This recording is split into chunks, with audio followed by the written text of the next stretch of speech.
if you continue to ignore it, like I did when I was in an adverse work situation and I just had migraines, and then after a while I had migraines and poor sleep. After a while I had migraines and poor sleep and an elbow pain. And it was just pretty tough. And I guess I was ignoring a lot of signals. Then you stop and all this stuff starts going away. And the upset stomach or ringing in the ears. There's so many things. I think my brain was in total inflammation mode. And when I was able to do the self-care for 3 months straight with no additional responsibilities, it just better, super fast. That's scary, leaving a job to not have another job to take care of yourself. And not everybody has the financial means. I'm not saying everybody just quit your job if you have a stressful job, but I'm saying that you can make yourself suffer and stay in a place where you don't need to be if your body's giving you lots of physical signals that that's necessary to change and you're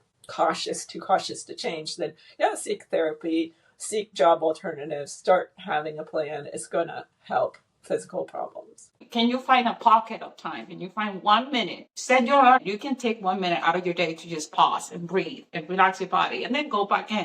Yeah, I get it. You can quit your job, but you can go to the bathroom and drink water. You can't pause. The world's not going to end. Yeah. And if it is, maybe you do need another job. And they told us as doctors, because doctors are the worst, I admit that if you do nothing else, you have to wash your hands before seeing another patient. You have to open the door to go into the room to see the patient. You can pause the 20 seconds you have to anyway to wash your hands, to be in the moment when you're washing your hands. You can pause with your hand on the doorknob and wait before you go in the room and just take a breath. This is true in other professions. If you have a client meeting, you can give yourself 5 minutes beforehand to breathe, to organize your thoughts. You can do self-care. You can walk the dog. You got to walk the dog anyway, so you can walk the dog a little further if you need exercise. There's ways to incorporate things that are tied to things you need to do anyway. In fact, that's one of the most